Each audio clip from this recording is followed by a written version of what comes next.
Next हमारा topic है dipole in a uniform external field, जिसे हिंदी में बोलते हैं एक समान बाह्य क्षेत्र में द्विध्रुव। कि कोई भी एक इलेक्ट्रिक फील्ड है और वो भी कैसा इलेक्ट्रिक फील्ड है, यूनिफॉर्म, यानी कि सब जगह कैसे इलेक्ट्रिक फील्ड है, एक जैसा। यहाँ पर जितना है उतना यहाँ पर है, उतना यहाँ पर है, उतना यहाँ पर है, सब जगह एक जैसा इलेक्ट्रिक फील्ड है। ठीक है, तो उसमें यदि कोई हमारा इलेक्ट्रिक डायपोल रखा हुआ है तो उसका हम क्या निकालेंगे, हम निकालेंगे कि उसकी कितनी वैल्यू होगी, क्या होगा उसके ऊपर। यदि किसी भी एक यूनिफॉर्म इलेक्ट्रिक फील्ड में हमारा यदि कोई डायपोल मोमेंट रखा हुआ है तो क्या होता है। ठीक, अब इसको डायग्राम्स को देख लीजिए।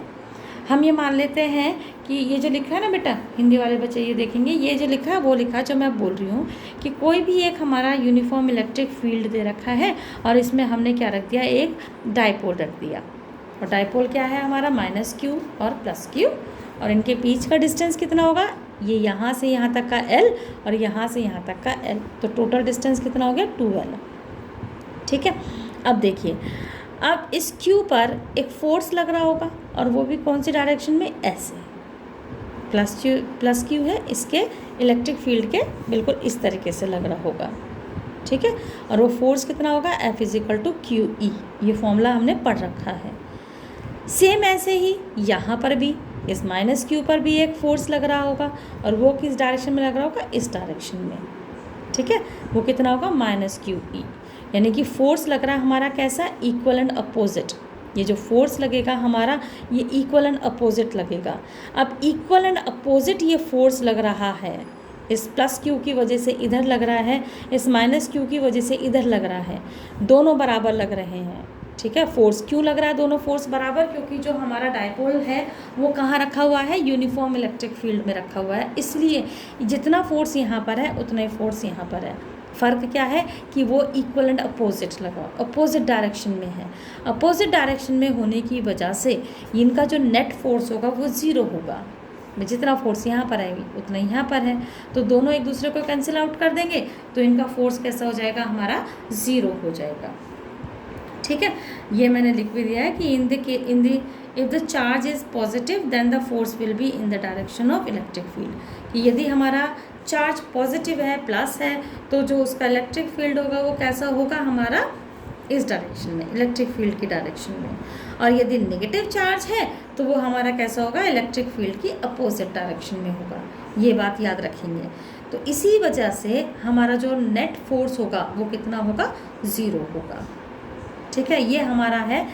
अब ये बात जो है, जो मैं नेट फोर्स जो हो रहा है वो केवल यूनिफॉर्म की वजह से हो रहा है, क्योंकि यूनिफॉर्म इलेक्ट्रिक फील्ड है। यदि यूनिफॉर्म इलेक्ट्रिक फील्ड नहीं होगा, मतलब कि यहाँ पे कुछ और इलेक्ट्रिक फील्ड है, यहाँ पे कुछ और है, यहाँ पे कुछ और है, तो हो सकता है हमारा जो नेट फोर्स है वो 0 ना हो।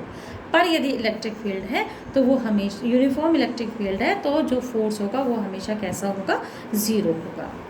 ठीक है, अब देखिए यहाँ पर 2 equal and opposite forces which do not have the same line of action. ये लाइन बहुत इंपॉर्टेंट है, इसे ज़रा ध्यान से समझेंगे।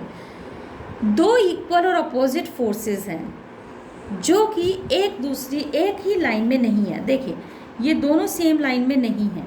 जो एक्शन लाइन है इस वाले की इधर ये है और इस वाले की ये है, यानी कि एक के ऊपर है और एक के नीचे है, एक्शन ऑफ लाइन जो है ना। तो ये दोनों अलग होने की वजह से इनके ऊपर एक फोर्स लगेगा, एक फोर्स नहीं लगेगा, टॉर्क्यू लगेगा। मैं फिर से बता देती हूँ, ये दोनों जो हमारे फोर्स लग रहा है इक्वल और अपोजिट लग रहा है। इक्वल और अपोजिट फोर्स लगने की वजह से जो, और ये हमारा सेम लाइन, एक्शन ऑफ जो लाइन है, जो action of line of action है वो हमारी कैसी है, सेम नहीं है। ये देखिए, सेम कब होती है, यहाँ पर यदि इस पोल से जाती तो हमारी एक्शन ऑफ लाइन कैसी होती, सेम होती, पर यहाँ पर हमारी अलग है, ये ऊपर है ये नीचे है। ठीक है, तो इस वजह से जो है इसके ऊपर टॉर्क्यू लगेगा, ये इसको घुमाना चाहेगा, ये क्यू जो है ऐसे लगेगा और इस -q की वजह से ऊपर की तरफ फोर्स लगेगा, ये नीचे की तरफ लगेगा, ये ऊपर की तरफ, और इसी वजह से क्या हो जाएगा, उसमें बल आघूर्ण उत्पन्न हो जाएगा, टॉर्क्यू उत्पन्न हो जाएगा। तो टॉर्क का फॉर्मूला हो जाता है फोर्स इनटू परपेंडिकुलर डिस्टेंस, यानी कि बल गुना जो परपेंडिकुलर डिस्टेंस है, ये वाला परपेंडिकुलर डिस्टेंस। अच्छा, परपेंडिकुलर डिस्टेंस कौन सा लेंगे, इस क्यू ई, यानी कि जो फोर्स है और जो ये सेंटर है, ये फोर्स ऑफ लाइन और ये जो सेंटर है, ये सेंटर, इन दोनों का परपेंडिकुलर, तो इनका परपेंडिकुलर यही तो बैठेगा, तो ये ले लेंगे हम। ठीक है, ऐसे ही इसका लेंगे, इसका देखिए ये यदि इस लाइन माइनस क्यू चार्ज पे देखते हैं तो ये यहाँ से यहाँ तक चला। ठीक है, तो ये भी एल साइन लाइन हो जाएगा, राइट।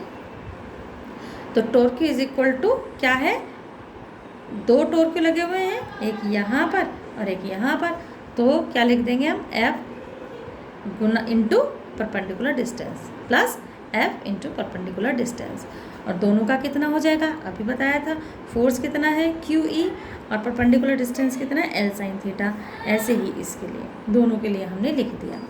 अब इन दोनों को एक साथ लिख देंगे तो ये हो जाएगा 2QE L sine theta.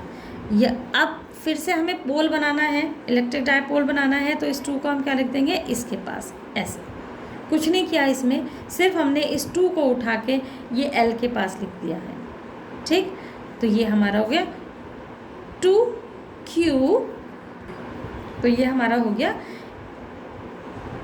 E, और इस Q और इसकी जगह हमने लिख दिया P, तो PE sine theta newton metre.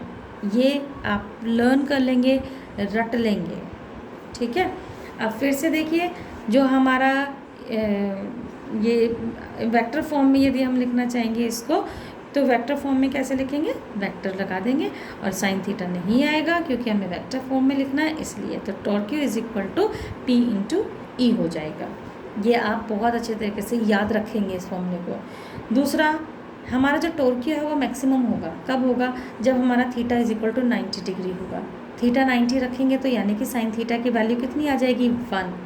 ठीक है, तो इस वाली कंडीशन में हमारा जो टॉर्क जो है वो हमारा मैक्सिमम होगा, और मिनिमम कब होगा, यदि हमारे थीटा की वैल्यू 0 होगी। थीटा की वैल्यू 0 यहाँ पे रख दो, थीटा इज इक्वल टू 0, तो टॉर्क इज इक्वल टू 0 आ गया, है ना। तो मैक्सिमम के लिए ये कंडीशन होना बहुत ज़रूरी है और मिनिमम के लिए ये कंडीशन होना बहुत ज़रूरी है।